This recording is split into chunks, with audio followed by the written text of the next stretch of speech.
भारत को बर्बाद करने की बहुत बड़ी साजिश चल रही है। आज के अखबार में खबर आई है कि बिहार के बॉर्डर के 7 जिलों में धड़ल्ले से आधार बनाया जा रहा है और हजारों की संख्या में फर्जी आधार बन चुके हैं। 2-3 दिन पहले खबर आई थी, अंडमान में एक व्यक्ति ने 38,000 फर्जी आधार बना दिए। एक व्यक्ति ने 38,000। भारत में ऐसे हजारों लोग हैं जो फर्जी आधार बना रहे हैं। उसके पहले खबर आई थी कि रायबरेली में लगभग 20,000 फर्जी बर्थ सर्टिफिकेट बन गए। भारत में कुल 800 जिले हैं, उसमें से एक जिला है रायबरेली, और उसके एक ब्लॉक में एक व्यक्ति ने 20,000 फर्जी बर्थ सर्टिफिकेट बना दिए। अंडमान में एक व्यक्ति ने 38,000 फर्जी आधार बना दिए। और अब तो ये आज के अखबार में खबर आई है कि बिहार के बॉर्डर के 7 जिलों में धड़ल्ले से फर्जी आधार बन रहा है। सवाल ये है कि चीन में फर्जी डॉक्यूमेंट क्यों नहीं बनता, जापान में फर्जी डॉक्यूमेंट क्यों नहीं बनता, सिंगापुर में फर्जी डॉक्यूमेंट क्यों नहीं बनता, अमेरिका में फर्जी डॉक्यूमेंट क्यों नहीं बनता, भारत में फर्जी डॉक्यूमेंट क्यों बनता है? उसका मूल कारण है ये घटिया आधार एक्ट। आधार एक्ट का सेक्शन 2 सब क्लॉज वी कहता है कि कोई भी व्यक्ति जो भारत में 182 दिन है, 182 डेज रहता है, वो आधार बनवा सकता है। सेक्शन 3 कहता है जो भी भारत में रहता है, चाहे वो नागरिक है या नहीं है, विदेशी है, नौकरी करने आया है, किसी एमएनसी कंपनी में काम करता है, वो रोहिंग्या है, वो पाकिस्तानी है, वो अफगानिस्तानी है, वो बांग्लादेशी है, वो कुकी है, चाइनीज है, कोई भी है, सेक्शन 3 कहता है वो भी आधार बनवा सकता है। आधार बनाने के लिए क्या क्या डॉक्यूमेंट चाहिए? कुछ चाहिए नहीं, आपको सिंपल केवल एक पार्षद से, प्रधान से लिखवाना है कि हाँ 182 दिन से रह रहे हैं।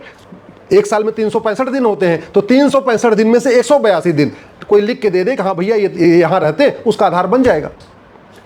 चूंकि आधार बनाने की कोई कंडीशन नहीं है और फर्जी आधार बनाना कोई गंभीर अपराध नहीं है, तो फर्जी आधार बनते चले जा रहे हैं। इस कानून में, आधार एक्ट में कहीं लिखा ही नहीं है कि फर्जी आधार बनाना और फर्जी आधार बनवाना जघन्य अपराध है। इस कानून में कहीं लिखा ही नहीं है कि फर्जी आधार जो बनाएगा या बनवाएगा, पकड़े जाने पर उसको 10-20 साल सजा होगी, लिखा ही नहीं है। और इसी घटिया कानून के कारण भारत में लाखों की संख्या में रोहिंग्या, बांग्लादेशी, कुकी, पाकिस्तानी, अफगानिस्तानी आधार अब तक बनवा चुके हैं। जैसे ही एक डॉक्यूमेंट बन जाता है, वो तुरंत दूसरा डॉक्यूमेंट बनवा लेते हैं। मतलब भारत के अंदर आए, 2,000 रुपए दे के बॉर्डर पे, खुला रेट चल रहा है, चाहे असम का बॉर्डर है चाहे बंगाल का बॉर्डर है, 2,000 रुपए दे के आराम से अंदर आ रहे हैं। और अंदर आए, आधार एक्ट कहता है कि हाँ वो आधार बनवा सकते हैं, आधार बनवा लिया। आधार बनवाने के बाद फिर दलाल को पकड़ा, तहसील के दलाल को, 2,000 रुपए में राशन कार्ड बन गया। फिर नगर निगम के दलाल को पकड़ा, 2,000 रुपए में बर्थ सर्टिफिकेट बन गया। आरटीओ ऑफिस के दलाल को पकड़ा, 3,000 रुपए में ड्राइविंग लाइसेंस बन गया। और जब 4-5 डॉक्यूमेंट बन गए, वोटर आईडी में नाम जुड़वा लिया। वोटर आईडी में नाम जुड़वा लिया, जनधन खाता खुलवा लिया, आराम से केंद्र सरकार की किसान सम्मान निधि आ रही है हर 3 महीने, वो भी आ रहा है। मुफ्त में वजीफा भी मिल रहा है, लोन भी मिल रहा है, मुफ्त में मकान भी मिल रहा है, मुफ्त में राशन भी मिल रहा है। इस तरीके से भारत में हजारों की संख्या में पाकिस्तानी, अफगानिस्तानी, रोहिंग्या, कुकी, बांग्लादेशी सारी सुविधाओं का फायदा उठा रहे हैं। जो सुविधाएं भारत के लोगों को नहीं मिल रही हैं, वो सुविधाएं भी उठा रहे हैं। क्यों? क्योंकि वो माइनॉरिटी भी है।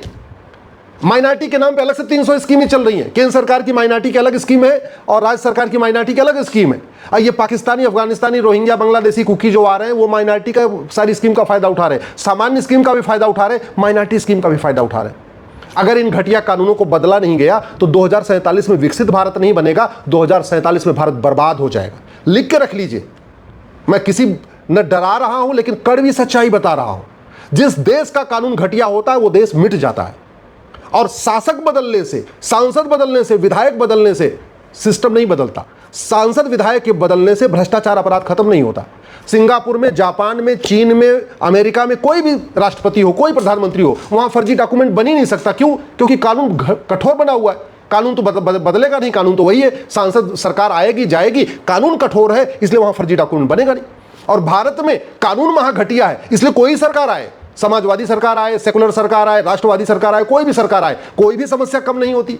सरकार, दुनिया के सबसे ईमानदार और मेहनती हमारे प्रधानमंत्री हैं, दुनिया के सबसे मेहनती गृहमंत्री हमारे पास है। इसके बावजूद नीतीश कुमार जी भी ईमानदार हैं, आदित्यनाथ जी भी ईमानदार हैं, इसके बावजूद भी फर्जी आधार बन रहा है। रायबरेली में भी आधार बन रहा है, अंडमान में भी आधार बन रहा है, बिहार में भी आधार बन रहा है। इसको रोकने का एक ही तरीका है, भारत में फर्जी डॉक्यूमेंट बनाना, चाहे वो फर्जी आधार हो, चाहे फर्जी राशन कार्ड हो, फर्जी ड्राइविंग लाइसेंस हो, फर्जी बर्थ सर्टिफिकेट हो, फर्जी वोटर आईडी हो, फर्जी मार्कशीट हो, फर्जी एज सर्टिफिकेट, कुछ भी फर्जी डॉक्यूमेंट हो, उसको बनाने को जघन्य अपराध घोषित किया जाए और बीएनएस में इसके लिए नया चैप्टर डाला जाए। ये फर्जी डॉक्यूमेंट बनाना ये हमारी राष्ट्र की सुरक्षा के लिए खतरा है। ये जो फर्जी आधार बन रहा है, ये हमारे भारत की सुरक्षा के लिए खतरा है, सनातन के लिए खतरा है, भारत की संस्कृति के लिए खतरा है। इसलिए फर्जी डॉक्यूमेंट बनाने और बनवाने को राष्ट्र की सुरक्षा के लिए खतरा घोषित किया जाए। फर्जी डॉक्यूमेंट बनाने और बनवाने को देश की एकता अखंडता के लिए खतरा घोषित किया जाए। फर्जी डॉक्यूमेंट बनाने और बनवाने को देशद्रोह घोषित किया जाए। फर्जी डॉक्यूमेंट बनाने और बनवाने को ऑर्गेनाइज क्राइम डिक्लेयर किया जाए। और जो लोग फर्जी डॉक्यूमेंट बनाते हैं, ऐसे लोगों की नागरिकता खत्म कर दिया जाए। ऐसे लोगों की 100% प्रॉपर्टी जब्त कर लिया जाए। ऐसे लोगों को साल भर के अंदर आजीवन कारावास, फांसी की सजा के लिए कानून बना दिया जाए। मैं गारंटी के साथ कहता हूं, एक भी कोई व्यक्ति फर्जी डॉक्यूमेंट नहीं बनाएगा। और जब फर्जी डॉक्यूमेंट बनना बंद हो जाएगा, भारत में लोग आना बंद कर देंगे। अभी सारे के सारे वो पाकिस्तानी, अफगानिस्तानी, रोहिंग्या, बांग्लादेशी कुकी इसलिए आ रहे हैं क्योंकि उनको पता है ये कानून आधार एक्ट उनको अच्छी तरीके पता है। भारत के लोगों को इस कानून के बारे में पता हो चाहे ना हो, लेकिन बाहर वालों को पता है कि कानून इतना घटिया है कि पहुंचते ही 182 दिन भारत में रह लेंगे, हमें आराम से आधार बंद मिल जाएगा। अच्छा, सबसे बड़ी समस्या क्या आ गई? हमारे पोस्ट ऑफिस के पास कोई काम नहीं है। आज की डेट में ना कोई अंतर्देशी भेज रहा है, ना कोई रजिस्टर पोस्ट कर रहा है, सब कुरियर ने काम ले लिया, बाकी ईमेल शुरू हो चुका। हमारे पास लगभग 2.5 लाख पोस्ट ऑफिस का नेटवर्क है पूरे देश में। अगर यह आधार बनाने का काम हमने पोस्ट ऑफिस को दिया होता तो भी इतना फर्जीवाड़ा नहीं होता, पोस्ट ऑफिस में इतना बड़ा फ्रॉड नहीं हो पाता। आधार बनाने का काम हमने रोजगार से जोड़ दिया। हमने गांव गांव में जो बेरोजगार थे उनको कॉमन सर्विस सेंटर का लाइसेंस दे दिया। अब कॉमन सर्विस सेंटर का लाइसेंस देते समय वो भी ईमानदारी से नहीं दिया। जो कॉमन सर्विस सेंटर का लाइसेंस दिया वो भी 50,000 1 लाख रुपए लेके दिया। अब जब कोई व्यक्ति 1 लाख रुपए दे के, 50,000 रुपए दे के कॉमन सर्विस सेंटर का लाइसेंस लेगा, वहां कंप्यूटर लगाएगा और आधार बनाना शुरू करेगा, तो स्वाभाविक सी बात है वो जल्दी से जल्दी वसूली करने के लिए 2-2 हज़ार रुपए फर्जी आधार बनाएगा। इसीलिए पूरे देश में किसी की भी सरकार हो, कोई भी राज्य मुख्यमंत्री हो, कोई भी गृह मंत्री हो, कोई भी कानून मंत्री हो, कोई फर्क नहीं पड़ रहा, पूरे देश में फर्जी आधार बन रहा।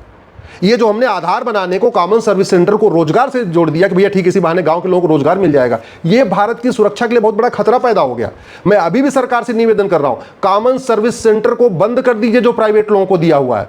इसको पोस्ट ऑफिस को नोडल सेंटर डिक्लेयर करिए। चाहे आधार बनाना हो, चाहे राशन कार्ड बनाना हो, चाहे जो भी डॉक्यूमेंट बनाना हो, ये सीधे सीधे पोस्ट ऑफिस को नोडल सेंटर बनाइए। वोटर आईडी के लिए भी ये BLA वाला सिस्टम खत्म करिए, नहीं तो फर्जी पॉलिटिकल पार्टियों के जरिए अगर वोटर आईडी बनेगी तो फिर फर्जीवाड़ा होगा। जिन पॉलिटिकल पार्टियों को, घुसपैठियों को वोट चाहिए वो वोटर जुड़वाएंगे। हमारा पोस्ट ऑफिस खाली पड़ा हुआ है। पोस्टल डिपार्टमेंट के जो पोस्टमैन है वो भी खाली है, उनके पास कोई काम नहीं है। वो दिन भर बैठ के पोस्ट ऑफिस में टाइम पास कर रहे हैं। उन्हीं को काम दे दीजिए कि चाहे आधार बनवाना है, राशन कार्ड बनवाना है, बर्थ सर्टिफिकेट बनवाना है, जो भी कागज बनवाना है, पोस्ट ऑफिस नोडल सेंटर होगा, फिर फर्जीवाड़ा रुकेगा। तो कानून बदलिए। सबसे पहले चीटिंग, फ्रॉड, फोर्जरी को जघन्य अपराध घोषित करिए। फर्जी डॉक्यूमेंट बनाने और बनवाने को जघन्य अपराध घोषित करिए। झूठ को जघन्य अपराध घोषित करिए। झूठ पकड़ने के लिए नार्को पॉलीग्राफ ब्रेन मैपिंग कानून बनाइए। और इसी BNS में नया चैप्टर जोड़ दीजिए, offence relating to cheating, fraud, forgery. हालांकि चैप्टर पहले से है लेकिन वो जघन्य अपराध नहीं है, उसको जघन्य अपराध घोषित कर दीजिए, तब भारत बचेगा। और नहीं तो जिस तरीके से घुसपैठिए आ रहे हैं, अभी भी आना बंद नहीं हुआ है, और आने के बाद जिस तरीके से वो डॉक्यूमेंट बनवा रहे हैं और जिस तेजी के साथ वो जनसंख्या विस्फोट कर रहे हैं, एक घुसपैठिए 8-8 बच्चे, 10-10 बच्चे, 12-12 बच्चे, 14-14 बच्चे। हमारे देश के नेता ओटजीवी, नोटजीवी, सत्ताजीवी पार्षद प्रधान बनने के लिए उन्हीं घुसपैठियों का तलवा चाट रहे हैं। हमारे यहीं भारत में लोग पार्षद प्रधान बनने के लिए, सांसद विधायक बनने के लिए उन्हीं घुसपैठियों से हाथ जोड़ रहे हैं कि हम तुम्हें निकालेंगे नहीं, तुम्हें बाहर नहीं जाने देंगे, हम तुम्हें यहीं रखेंगे, हम तुम्हारा सारा डॉक्यूमेंट बनवाएंगे, तुम हमें वोट दे देना। और वो भी क्यों हो रहा है? क्योंकि राजनीति बहुत बड़ा फायदेमंद धंधा है। तो भ्रष्टाचार जब तक खत्म नहीं होगा तब तक ये काम चलेगा। और भ्रष्टाचार तब खत्म होगा जब इस BNS में एक चैप्टर होगा, ऑफेंस रिलेटिंग टू करप्शन। और चीन की तरीके भ्रष्टाचारियों की 100% संपत्ति जब्त करने, नागरिकता खत्म करने और फांसी देने के लिए कानून बनेगा।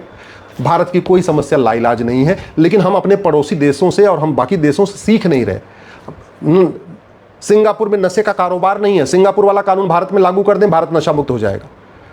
हमें चीन में भ्रष्टाचार पे फांसी होती है, वो कानून लागू कर दें, भारत में भ्रष्टाचार कम हो जाएगा। अमेरिका में फर्जी डॉक्यूमेंट बनाना जघन्य अपराध है, झूठ बोलना जघन्य अपराध है, वो कानून भारत में लागू कर दे, भारत की बहुत सारी समस्याएं खत्म हो जाएगी। तो जरूरत यह है कि हम चीन से सीखें, सिंगापुर से सीखें, जापान से सीखें, अमेरिका से सीखें, रूस से सीखें।